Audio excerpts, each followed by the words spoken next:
40절 말씀을 중심으로 해서 간절하지만 따라주지 않는 괴리감을 넘어설 수 있었으면 좋겠다 하는 마음으로 오늘 말씀을 같이 생각해 보려고 합니다.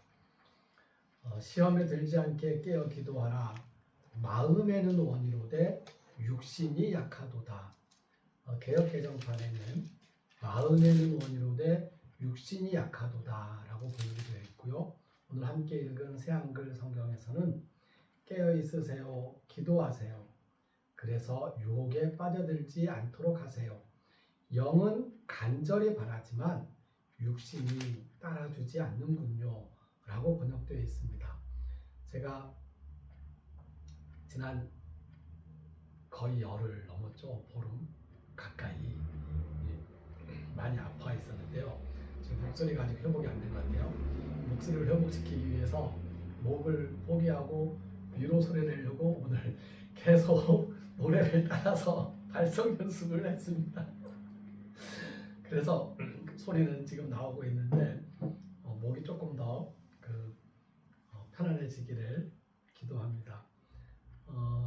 카톡 프로필에 문구를 바꿨습니다. 뭐라고 바꿨냐면 이렇게 바꿨습니다. 마음은 간절한데 몸이 따라주질 않는다. 아프지 말자. 마음은 간절해요. 우리가 하고 싶은 것들이. 그런데 몸이 따라주지 않는 거예요. 이렇게 간절하게 바라는데 뭔가 따라주지 않는 거예요. 이 괴리감을 우리는 어떻게 극복하고 넘어설 수 있을까요? 1달란트 받은 종이 있었습니다. 하나밖에 안 줬어요. 자기도 뭔가를 막 하고 싶어요. 보니까 5달란트 받은 자기 친구는 그 5달란트로 뭔가를 멋있게 하고 있어요. 예. 보란 듯이 안 하고 있겠지만 내가 보니까 정말 부러워요. 저렇게 하고 싶어요. 2달란트, 3달란트 마찬가지예요. 근데 나는 1달란트예요. 이 1달란트로 내가 뭘 할 수 있겠어? 내가 뭘 할 수 있겠어? 간절히 바라지만 근데 따라주지 않는다라고 생각을 하는 거예요. 자, 간절히 바라는 게 여기에 있습니다. 지금 내 현실이 여기에 있어요. 그럼 우리는 어떻게 해야 됩니까? 둘 중에 하나예요. 이렇게 가든지 아니면 이걸 포기하든지. 예. 지금 1달란트 받은 사람은 이걸 포기한 거예요. 지난주에 제가 이 성경 말씀 마태복음 25장 14절에서 26장 56절까지의 말씀, 특히 이 38절, 39절, 40절 말씀을 읽으면서 20년 전에 저를 다시 한번 회개했습니다. 20년 전에 제 모습이 어떤 거였냐면, 하나님, 제가 목사입니다. 교회를 새로 개척했습니다. 사람들이 조금씩 모이고 있네요. 교회를 건축하고 그리고 이 교회를 크게 성장시키고 싶습니다. 이런 기도를 열심히 한 건 아니고 늘 그냥 이게 당연한 기도라고 생각하고 이제 늘 주보에 적혀 있었던 거죠. 예, 그렇게 우리 교회의 성장 건축을 위해서, 우리 교회에 이렇게 설 예배를 위해서, 우리 교회 뭐를 위해서. 그런데 어느 날 하나님으로부터 말씀이 끊겼다는 걸 제가 느낀 거예요. 하나님이 더 이상 나한테 말씀을 안 주시는 거예요. 설교를 할 수가 없어요. 그래서 하나님께 따졌죠. 하나님께서 저에게 말씀을 안 주시면 저는 하나님이 저에게 말씀을 줄 테니까 너는 내 말씀을 전하는 사람으로 살아라 라고 해서 저를 목사시킨 줄 알았습니다. 그렇게 저는 목사가 됐습니다. 근데 지금에 와서 말씀을 안 주시면 그럼 저는 어떻게 해야 됩니까? 목사하지 말라는 건가요? 라고 말씀을 드릴 지경에 이르렀던 거죠. 그리고는 그래도 아니지 않냐고, 목사 계속 해야 될 거 아니냐고, 그러니 그러고 있는데 이 말씀을 읽으면서 오늘 우리가 같이 노래했잖아요. 하실 수만 있다면 나한테서 이 잔이 지나가게 해주십시오. 그러나 내가 바라는 대로가 아니라 아버지가 바라시는 대로 하십시오. 하실 수만 있다면 지금 내가 설교를 제대로 준비하지 못하고 설교를 할 말이 없고 설교할 성경을 구절을 찾지도 못하고 하나님께서 하시는 말씀을 내가 붙잡지도 못하는데 그러는 이 상황이 빨리 지나가게 해주십시오. 근데 그 다음 기도를 해야 되잖아요. 내가 바라는 대로가 아니고 아버지가 바라시는 대로 하십시오. 내 뜻대로 말고 내가 원하는 대로 하지 마시고 아버지의 뜻대로 하십시오 라고 하는 순간 아버지의 뜻이 진짜로 내가 목사 안 하는 겁니까? 그리고는 제가 목사를 그만뒀었거든요. 그래서 목사를 그만뒀었어요. 그리고는 세월이 흘러가면서 한 1년 지나는 사이에 하나님 죄송합니다. 제가 하나님 말씀이 안 들리는 이유가 따로 있었는데 제가 엄한 데서 화풀이 해가지고 하나님께 제가 지금 억지 부렸군요. 하나님은 계속해서 말씀을 저한테 주고 계셨는데 제가 말씀을 받을 환경을 만들지 못해서 내 그릇을 만들지 못해서 내 그릇을 준비하지 못해서 말씀을 받지 못하고 오히려 우산을 써서 말씀을 튕겨내고 있으면서 제가 하나님께서 말씀을 안 주신다고 그게 하나님이 말씀을 안 주시니까 나 목사하지 말라는 게 하나님 뜻이냐고 하면서 제가 이렇게 억지를 부렸던 거군요. 죄송합니다. 라고 했던 게 그때 당시였는데 그때 깨달은 건 그거였어요. 제가 성경을 읽고 있지 않았던 것. 언젠가 어디선가 고백을 했었지만 성경을 매일 읽고 있을 때는 만화책을 봐도 드라마를 봐도 영화를 봐도 유행가 가사를 들어도 하나님의 말씀이 막 들리는 거예요. 거기에서. 그런데 성경을 지금 안 읽고 있는 지가 한 달, 두 달, 석 달, 열흘이 넘어가고 있는 거죠. 그러니 성경책을 봐도 말씀이 안 잡히는 거예요. 하나님 음성이 안 들려요. 그게 그 당시에 깨달았던 거고요. 지난 일주일 동안 제가 다시 한번 회개했던 것은 그거예요.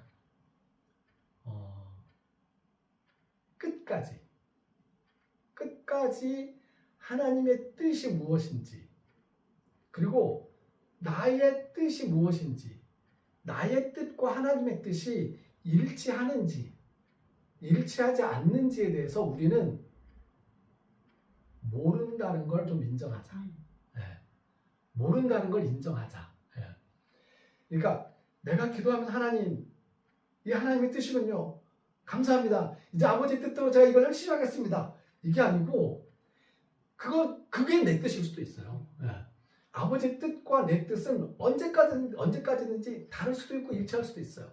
그러면 나는 아버지의 뜻을 위해서 일하는 것이 아니고 내 마음에 기도하는 마음에 내 원대로 내가 원하는 대로 내가 길을 잡고 내가 이게 아버지의 뜻이라고 생각하는 방향을 잡고 열심히 하는 거예요. 하나님께서 그것을 거꾸로 들으실 수도 있고 하나님께 그것을 이루실 수도 있어요. 하나님이 그것을 못하게 하시고 내가 원하지 않고 저건 아닌 것 같은데라고 생각하는 그 길로 인도해가지고 그거를 두어서 하나님의 뜻을 이루실 수도 있어요. 하나님 인도하심을 기다린다는 건 그건 건데 여기에서 나를 그냥 주저앉혀버리고 포기해버리고 꺾어버리는 것. 이게 1달란트 받은 사람이 가지고 있었던 그 괴리감을 극복하지 못하고 현실에 안주해서 포기해버렸던 것이었더라고요. 제가 예전에 목사를 사직했던 것도 이 1달란트 받았던 종의 그 결심과 그 행동과 같은 거였어요. 야단 맞아야죠. 뭐라고 야단을 쳤습니까? 두렵지만 읽어보면 그거였습니다. 어디 적혀 있나요?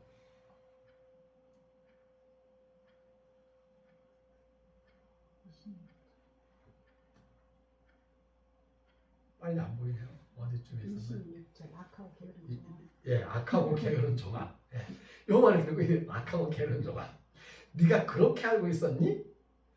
내가 씨를 뿌리도 않고 거두고 흙뿌리 안에서 모아드린다고 네가 그렇게 알고 있었어?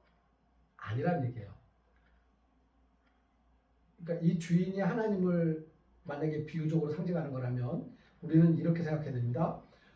씨 뿌리지 않은 데서 거두시는 분이 아니에요. 흙 뿌리지 않은 곳에서 모아들이시는 분이 아니에요. 근데 너가 그렇게 알고 있었다고? 그렇다고 하더라도 그렇다면 최소한 그렇다면 그러면 맡겼어야지. 네가 감당이 안 되면 맡겼어야지. 그러니까 내가 할 일이 있어요. 나에게 주어진 일이 있어요. 1달란트. 이 일을 네가 감당 못할 거라면 그러면 일단 네가 감당 못할 거라면 맡겼어야지. 예. 최소한 맡기는 것까지 저는 이제 변명을 할 수 있어요. 하나님 저 변명할 그래도 조금은 잘한 거죠. 얘는 안 맡겼잖아요. 근데 저는 맡겼잖아요. 맡긴 건 봐주세요. 그 정도까지 하나님께. 왜냐하면 그때 살림교회를 제가 완전히 문 닫아버린 게 아니고 사랑하는 순결교회 사랑하는 교회하고 합쳐가지고 교인들 같이 가가지고 그 교회 합쳐서 이제 저보다 훨씬 더 설교를 잘하시는 서성한 목사님께 맡겼으니까 조금 이렇게 제가 이제 좀 면피 해볼 수 있을지 모르겠지만 이거예요. 최소한 그게 맡겨야지. 포기해버리는 것이 아니고요. 예수님을 사랑하는 마음과 예수님이 사랑하는 사람들을 사랑하는 마음 사이에도 괴리가 생길 수가 있습니다. 예수님을 사랑하는 마음으로 예수님이 우리와 함께 이런 일들을 하고 이런 뭐 하는데 예수님을 사랑하는 마음으로 예수님이 사랑하는 사람들을 돌보지 않을 수가 있는 거죠. 지난번에 한번 이 비슷한 얘기가 그 어린아이를 막는 제자들에게 예수님께서 하셨던 말씀을 가지고 우리가 같은 묵상을 했던 것이 기억나는데요. 가장 똑같은 얘기예요. 똑같은 얘기가 뭐냐면 언제 주님이 배고파 하시는 걸 보고 잡수식 해드렸습니까? 저는 그런 적 없습니다. 가장 작은 자에게 내 마음으로 베풀었잖아. 그거 나한테 한 거야. 넌 나한테 아무것도 안 해줬어. 제가 언제 안 해드렸어요. 네. 가장 작은 자 한 사람에게 너 안 했잖아. 나한테 안 한 거야. 그러니까 예수님께서 누구를 사랑하는지, 예수님이 사랑하는 사람들을, 예수님이 사랑하는 생명들을 아끼고 돌보는 마음으로. 그래서 저는 정말로 몇 년 전부터 제 막내 여동생을 정말로 존경을 해요. 네. 김미성 집사님. 오늘도 거의 못 나오시지만 처음에는 이제 시간을 맞추려고 노력을 했어요. 12시 반에도 1시에 예배드리자 그렇게 해봤는데 그러면 서로 이게 좀 힘들더라고요. 그래서 그냥 못 나가는 대로 하고 우리는 11시 하겠다 그러고 보는데요. 가끔씩 비가 많이 오거나 그러면 옵니다. 이 예수님이 사랑하는 생명들을 돌보기 위해서 현장에서 핀을 하고 못 오는 거거든요. 정말 존경을 해요. 밤잠을 잠을 안 자는 것 같아요. 네. 새벽에 왜냐하면 자기 집에도 강아지들이 개들이 다친 애들이 여러 명 있어요. 마루에. 얘네 산책을 시켜야 되거든요. 밥도 줘야 되거든요. 그러면 이제 밤에 한 11시쯤 집에 들어가면 11시 그때 같이 못 사지 한 마리씩 두 마리씩 막 산책시키고 돌아와서 또 다른 애 막 산책시키고 한 30분 그럼 1시 2시에도 잠자고 그런 이제 열심히 있는 마음을 존경하는데요. 우리는 이게 예수님을 사랑한다고 하면서 예수님을 사랑하는 마음으로 우리가 해야 될 것이 무엇인지 그게 예배인지 그게 제사인지 아니면 실제로 돌봄을 실천하는 것인지 그 이야기도 우리가 생각을 해봐야 되겠죠. 예수님을 사랑하는 마음과 예수님이 사랑하는 사람들을 사랑하는 마음 사이에 사실 오늘 말씀 읽으면서 흠칫 놀랐던 부분이 제자들의 반응이에요. 26절 8절에 어떤 여자가 예수님께 다가왔어요. 그리고 값비싼 향료가 담긴 고급 병을 들고 있었는데요. 예수님이 음식을 드시기 기대에 앉아 있었는데 예수님 머리에 향유를 싹 부은 거예요. 그 순간 제자들이 즉각적인 반응이에요. 아주 즉각적인 반응. 뭐가요? 화가 치밀어서. 화가 치밀어서 말한 거예요. 그러니까 뭘 위해 이렇게 헛되이 써버렸단 말인가요? 라는 말로 문장으로 적혀 있으니까 이 문장 가지고 우리가 실감이 안 나는데 갑자기 화가 팍 치밀어 가지고 어떻게 얘기를 했을까요? 상상을 한번 해보세요. 무슨 말을 야 이 정신 빠진 뭐 야 이 뭐 이런 걸로 막 퍼부었을 거잖아요. 한 사람이 여럿이 이구동성으로 제자들이 예수님이 말을 이제 잠잠하게 하시고 편을 들어주시죠. 사실 저는 이제 그러니까 변증법이라는 게 있잖아요. 정반합. 이게 안 맞는 게 나타나요. 그러면은 다시 합쳐서 합 이게 진보의 과정, 발전의 과정은 늘 변증법으로 정반합 이렇게 이제 나가는 것처럼 보이는데 어떤 생각했냐면 제자들이 화가 치밀어서 이 말을 하지 않았으면 예수님은 그 향유 부어드린 그 여인에게 고맙다 말하고 그렇게 이제 내 장래에 대한 언급을 하셨을 수도 있어요. 근데 온 세상 어디서든 이 복음이 선포되는 곳에서는 이 여자가 한 일도 언급되어 이 여자를 기억하게 될 겁니다. 라고 하는 이 말씀, 이 축복의 말씀, 이 말씀이 안 나오지 않았을까? 라는 상상을 해봐요. 아무튼 그 제자들이 그렇다고 해서 제자들이 이게 잘했다는 거 아니에요. 제자들이 여기서 이제 얘기를 다른 말로 했었으면 얼마나 좋았을까. 이것도 제자들의 마음이 갖고 있는 이 일치하지 않은 불일치에 따른 것이지요. 대제사장의 사저가 아니에요. 공관에 모였어요, 사람들이. 그리고 예수님을 붙잡아 죽이려고 계획을 세우고 있었습니다. 근데 이 사람들도요, 사실은 자신들의 뜻과 백성들의 뜻이 다르다는 것을 알고 있었습니다. 그러니까 백성들을 대신해서 우리가 아니에요. 그리고 하나님의 뜻이라는 말로써 우리가 얘기를 하려고 해도 설득력이 안 된다는 것을 알고 있어요.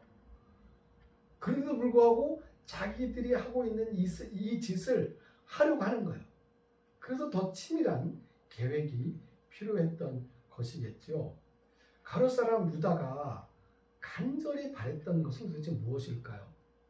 유다가 원했던 것은 도대체 무엇이었을까요?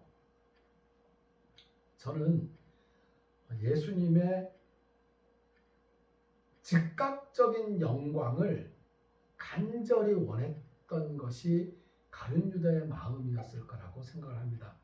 예수님이 십자가에 죽는 게 아니고 예수님이 앞으로 1년, 2년, 3년, 더 한 10년 있으면서 더 많은 사람들이 결집돼서 이 사람들이 이 나라를 뒤집어서 이 세상을 뒤바꾸는 이 모습을 유다가 정말로 간절히 바랬던 것이다 라고 생각을 합니다. 유다는 예수님을 팔아 넘기면서 예수님께서 끝까지 하늘의 영광으로 세상을 뒤집어 엎는 것을 내 눈으로 똑똑히 지켜보고 싶은 열망을 가지고 있었던 것 같아요. 유다가 자살을 한 때가 예수님이 십자가에 달리기 전이 아니었어요. 예수님이 십자가에 달려서 숨이 끊어지는 걸 보고서 유다가 예수님 십자가에 달린 그때까지도 유다는 기다리고 있었던 것 같아요. 제 느낌에는.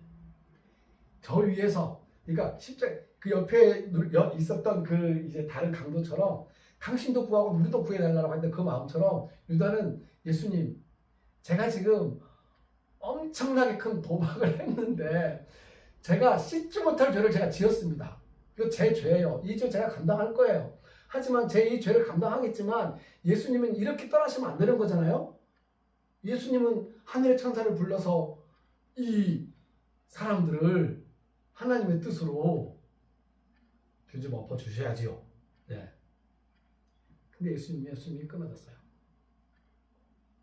십자가에 돌아가셨어요. 내가 그렇게 열망했던 예수님, 하나님의 아들이라고 믿었던 그 예수님이 이렇게 돌아가셨구나. 그리고 그 다음에는 스승에 대한 죄책감으로 돌려달라고, 내가 잘못했다고. 네. 내가 시험을 해본 건데 이게 안 된다고. 그리고는 자기는 가서 목매달아서 자살을 한 거잖아요. 이 얼마나 안타까운 일입니까? 그러니까 예수님께서 지금 제자들을 보면서 이처럼도 한 시간도 그대들은 나와 함께 깨어 있을 수 없었나요? 깨어 있으세요. 기도하세요. 그래서 유혹에 빠져들지 않도록 하세요. 영은 간절히 바라지만 육신이 따라주지 않는군요. 간절히 바라지만 육신이 따라주지 않는군요 라는 이 말씀은 질책이라고 생각하지 않아요. 안타까움이에요. 안타까움. 이 안타까움은 간절히 바라는데 따라주지 않는구나라는 이 말씀은 자고 있는 제자들만을 향한 것이 아니죠. 칼과 몽둥이를 들고 예수님을 붙잡으러 온 사람들, 예수님을 입맞춤으로 넘겨주고 있는 사람, 칼을 빼들고 한번 맞서보는 사람, 예수님을 결국 내버려 두고 달아나는 사람들, 그리고 우리를 포함한 인류 전체를 향한 마음입니다. 안타까움. 간절히 바라지만 따라주지 않는구나. 간절하지만 따라주지 않는 괴리감을 넘어서기 위해서 우리는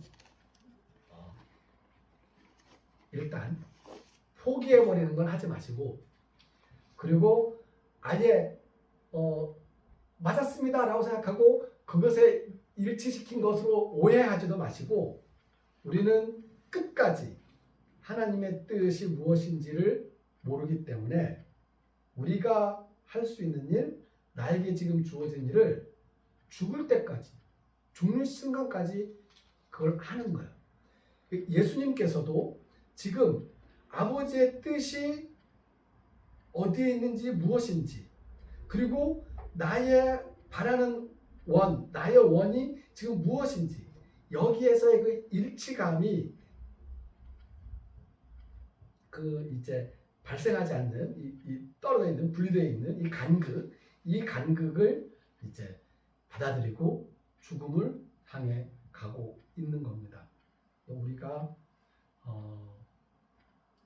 에이 내불주, 제주도 말로 에이 내불주라면 에이 그냥 포기하지 뭐 냅둬 이건데, 에이 내불주 냅둬 하지 말고 순간순간 열심히 맡겨준 주인이 올 때까지, 그리고 하나님의 뜻이 이루어지는 그 순간까지 나의 이 길이, 내가 하고 있는 이 길이 아니라면 내가 열심히 하는 그 사이에 하나님이 어느 틈에 이 길을 꺾어 놓으시고 다른 길을 열어주시고 이렇게 인도하실 거예요. 그 모든 순간들에 우리는 하나님의 뜻을 바라보면서 기도하는 마음으로, 그래서 깨어 기도하면서 우리의 삶을 살아갈 수 있었으면 좋겠습니다. 오늘 말씀은 여기까지입니다. 같이 말씀의 응답을 나누겠습니다. 그 예수님이 이제 고난받고 죽고 장사되고 부활한 게 이제 복음인데, 저는 오늘 이 복음의 그 부유함에 대해서 정말 그걸 알고 누리는 게 얼마나 복인지 속상하게 했는데, 저도 옛날에 이 상을 할 때 이 제자들처럼 정말 계산적으로 이게 말이 안. 또 예수님 늘 가난하게 소소하게 먹고 했는데 이게 진짜 계산적으로 무슨 의미가 있냐? 예수님 장례 막 향기 나는 거. 현실적으로 예를 들어 우리가 돈 여기 100만 원이다. 그럼 우리를 위해서 한번 우리로 자축하지 아주 고급 요리를 먹는 이런 식으로 비유하면 정말 답이 안 나오는 것 같아요. 근데 여기에서는 정말 예수님이 이 여자를 이거를 모든 데 이제 기억하도록 복음이 전파. 그러니까 이거는 정말 예수님이 죽은 그 복음에 나의 모든 것을 드리는 거. 그러니까 뭐 예를 들어 나로 생각한다면 내가 뭐 좋은 지금은 너무 뭐 내세울 게 없지만 내가 막 의사라든지 어쨌든 그럴듯한 직업과 이제 재산과 막 명예가 있으면 그걸 다 내려놓고 떠나가는 그런 뭐 선교사라 그런 사람도 있잖아요. 그러니까 진짜 내려놓고 그러니까 그런 나 모든 것을 다 드리는 나의 삶에. 근데 보통은 이렇게 잘 못하잖아요. 근데 진짜 이 제자들이 그 제자들이라는 나고 정말 예수님의 죽음의 의미를 모른다면 또 가룟 유다도 마찬가지. 정말 어떻게 보면 이 나라와 민족을 재건하고자 하는 훌륭한 사람이었는데 자기 뜻하고 너무 달랐잖아요. 예수님의 하나님 나라는 이 땅에서 우리 눈에 보이는 그런 나라가 아니고 우리가 죽고 이 땅에서 정말 눈에 보이지 않는 하나님의 나라를 누리는 건데 그리고 그 다음에 베드로도 정말 예수님을 위해서 막 죽겠습니다 한 베드로인데 칼로 팍 쳐버렸잖아요. 하나님의 예수님의 뜻이 아닌데 이런 열정이 모두 너무나 몰랐기 때문에 하나님의 뜻도 모르고 예수님 가는 길 너무 싫은 거야. 그래서 나도 어떤 때는 기도할 때 하나님 동해천 교회에 우리 모두를 향한 아버지의 뜻이 이루어지기를 기도합니다. 너무 기쁜데 개인적으로 나에게 아버지의 뜻이 이루어지기 원합니다. 이런 기도는 좀 나중에 해야 돼요. 왜냐하면 너무 슬플 것 같아. 이 땅에서 진짜 아버지의 뜻은 내가 이 땅에서 막 이렇게 잘 되고 우리 자식도 잘 되고 이런 거가 근데 아니잖아요. 근데 물론 우리가 그런 걸 전혀 무시할 수는 없지만 내 뜻은 언제나 내가 건강하고 머리도 똑똑하고 우리 아이들 잘 돼서 남한테 살짝 팍팍 줄 수 있는 이런 거를 버릴 수가 없어요. 그러니까 이런 나의 뜻과 아버지의 뜻이 날마다 나는 어차피 뭐 이제 하나님의 새 생명을 산다고 하지만 날마다 이 아담의 실존으로 깨어나는 이거를 날마다 내가 말씀 앞에서 깨닫지 않으면 아버지의 뜻과 나 뜻은 다르다는 걸 아는 것이 은혜라고 생각해요. 그래야 내가 이걸 적을 수 있으니까. 그래서 정말 아무튼 복음의 막 마리아가 생각나더라고. 여기도 뭐라고 말해요? 여기서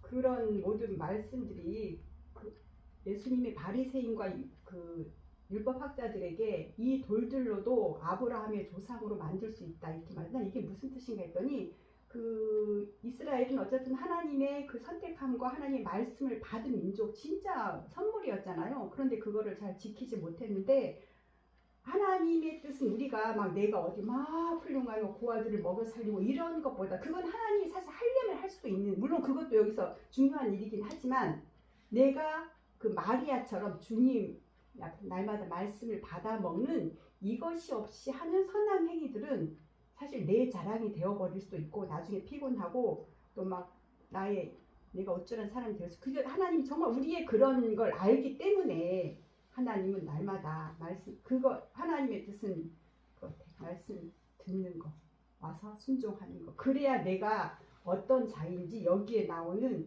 이 제자들처럼 환해서 돈 계산하는 자가 나고 그러니 베드로처럼 주님을 위한 열심이라고 생각하지만 사실 주님 뜻과 다르게 행동하고 나 잘못한 거 하나도 없는 거 같잖아요. 사실 제자들 다 맞고 베드로도 얼마나 훌륭한 일이고 다 이해가 되는데 그런 게 나임을 말씀 앞에 갖고 가야 알고 그런 거 여자의 마음에 대해서도 잠깐 생각해 보게 되는데요. 여자는 무엇을 위해서 이 값비싼 향유를 그 병에 모아두고 있었을까, 간직하고 있었을까? 그 값비싼 향유로 여자는 무엇을 하려고 했었을까? 여러 가지 상상해 볼 수 있겠는데 어느 날 문득, 오늘 문득, 우연듯 뭐에 홀린 듯 우리가 뭐에 홀린 듯이라고 얘기하죠. 뭐에 홀린 듯 그냥 갖고 와서 예수님 머리에 그냥 꽉 부어버린 거잖아요. 네.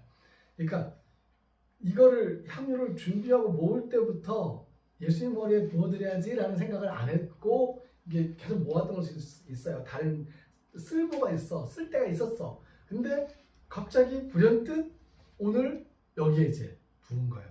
그러니까 이렇게 불현듯 뭐에 홀린 듯 성령님에 이끌려서 하나님의 뜻을 이제 나도 모르는 사이에 냉큼 저지르는 경우가 발생을 하기도 합니다. 완전히 자기의 그 모든 가치, 우리가 돈을 모으는 것처럼 뭐 자식을 위해서 쓸 수 있고 나를 이렇게 자기의 그거를 다 한 그 향유를 정말 내가 가장 이제 깨달은 주님 하나님의 아들임을 알았기 때문에 이제 가장 귀한 자기가 귀하다고 가치 있는 것을 부은 거죠. 저는 몰라서 질문하는 게 계속 들었는데도 1달란트하고 3달란트, 5달란트 쓸 때 1달란트가 20년 품삯이라고 아래 강조가 써져 있어서 그럼 상당히 큰 건데 나는 처음에 그냥 쭉 들으면서 묻은 게 잘한 건가? 라는 생각을 하고 그냥 읽었어요. 왜냐면 뭔가 막 그거 갖고 투자를 해서 2배를 불리고 막 이런 게 더 왜? 그러니까 그 없애면, 그러니까 만약에 실패해서 없앴다면, 그래서 그 받은 그대로 묻어둔 게 잘했다는 건강하고 듣고 있다가 그게 아주 나쁜 걸로 다시 읽어봐도 그게 아주 나쁜 걸로 이렇게 돼 있어서 왜 나쁘지? 끝까지 잘 몰랐어요. 왜 나쁘다고 이거를. 근데 지금 그 목사님 설명 들으면서 이해되는 게 그 돈이 애초에 좋은 돈이 아니고 그 어떻게 뿌려서 걷어들인 돈인지 그 근거도 모르는 돈이고 또 저 사람들은 5달란트, 3달란트 줬으면서 나한테는 1달란트를 줘? 이거랑 다 합해져서 나는 몰라 그러고 묻어놓고 나중에 오면 그대로 돌려줄게. 이런 마음으로 해서 그 꾸중을 들은 걸로 그렇게 이해를 해야 되는 거야. 이거는 비유를 아직도 잘 모르겠어요. 그 비유를. 그리고 그 부분은 이해가 잘 안 됐었고 저기 영은 간절히 바라지만 육신이 따라주지 않는군요. 이거는 저는 제 나름대로 어떻게 이해를 했냐면 내가 정신적인 것은 계속 이렇게 생각을 하지만 우리는 살고 있잖아요. 현실 세계에서 맨날 돈, 그쵸? 그 인간 기준에서 살고 있는 이 안에서 정말 그 매일매일이 갈등이잖아요, 사실은. 그랬답니다. 그리고 하나 더 말씀드리자면 옛날에 제가 층간소음 때문에 완전 돌아버릴 때가 있었는데 누가 나한테 그랬어요. 저렇게 뛰고 있는 중에 한 분이 하나님이라고 생각을 해봐. 용서가 돼? 이 부분에 BTS 얘기를 했던 거예요 그때. 그래도 못 참았습니다. 그래서 1달란트 그거를 나도 묻어놓지 않았어서 그런 생각도 투자를 안 하고. 1달란트 받았던 사람은 자기만을 위해서 살았을 수도 있는 것 같아요. 그 모험을 하지 않고 한시 안전 포기에 사니까 각자 각자 능력에 따라 뭐 일을 맡기셨는데 포기한 게 약간 비교한 거죠. 5달란트랑 주어진 역량에 너한테는 5달란트, 너한테는 한 3달란트, 너는 한 1달란트 정도 할 것 같아 라고 믿고 맞춤형 주셨는데 복지처럼 맞춤형으로 알겠어요. 능력을 줬는데 그 비교하면서 자기한테 맡겨진 일을 하죠. 나한테 그거 준 거를 의도를 이해를 하고 내가 요 정도를 할 수 있는 역량이 있으니까 이걸로 해야 됐었는데 까먹어서도 괜찮은 거예요. 그러니까 내가 국회의원 되면 더 많은 일을 할 수 있는데 나는 나이도 이제 60 다 돼버리고 아니 국회에 계신 줄 몰랐습니다. 그러니까 막 내가 할 수 있는 일이 소소한 것밖에 없잖아요. 그러니까 달란트라는 게 꼭 약간 자기의 재능이 현실적으로서는 우리가 뭐 별난 능력을 가진 사람 좀 드물다 그죠? 그 자리에서 어쨌든 내가 사소한 걸 맡아도 진심으로 하고 좀 주님의 그렇게 하고 그 다음에 아까 영은 이거 아까 말한 영은 간절히 원래 육신이 따라주지 않는다 이게 바울 서신에 이거를 좀 긍정적으로 한 말이 나 옛날에 나도 그거 나의 문구에는 겉사람은 후패하나 속사람은 날로 그거 찾아서 그게 이제 우리는 저 육신은 이 아프고 막 강할 수밖에 없잖아요. 근데 속 사람은 날마다 그 강건해진다는 그거 있어요. 이따 저기 찾아서 그 어디 올릴게요. 그 말이 너무 좋더라고요. 그래서 늙어가는 어쩔 수 없지만 그걸 인정하고 그 올려주신 것 중에는 내가 염소인 줄 몰랐다. 그 말을 듣자마자 웃음이 터져서 처음에 그러니까 내가 여기서 보면 맨날 나는 여기 좋은 사람 측에 속하는데 사실은 읽어보면 내가 그런 부류라는 걸 우리는 어쩔 수 없이 그 묵상글 올리는 게 약간 고민되거든요. 어제도 올렸다가 그냥 바로 삭제해버렸는데 그 저는 이렇게 묵상을 하잖아요. 근데 다른 사람들은 제가 다른 사람들이 묵상한 거를 읽는 게 되게 좋거든요. 나는 저도 좋은데. 이렇게 그 소풍 가서 각자 갖고 온 그 음식 나눠 먹잖아요. 그쵸, 그쵸. 너는 이거 싸갖고 왔고 너가 싸갖고 왔고 해서 같이 나눠 먹고 그 맛도 보고 아 너는 이런. 그래서 좋은데 그냥 약간 뭐였지? 벗겨지는 느낌. 그래가지고 올릴 때마다 막 부끄러운 거라 그래서 이번에 올렸다가 바로 삭제해버렸는데 그냥 그 약간 망설여지는 그러니까 저는 다른 사람들이 묵상한 걸 읽는 걸 되게 좋아하고 아 나는 이렇게 했지만 저 사람이 이렇게 했구나 해서 되게 도움이 엄청 되거든요. 근데 이제 약간 망설여지는 아 이제 올리지 말자. 뭐 이런 개인적인 묵상한 것을 좀 올려달라는 말씀으로 듣고 있습니다 지금. 진짜 너무 좋아. 나도 잘. 나도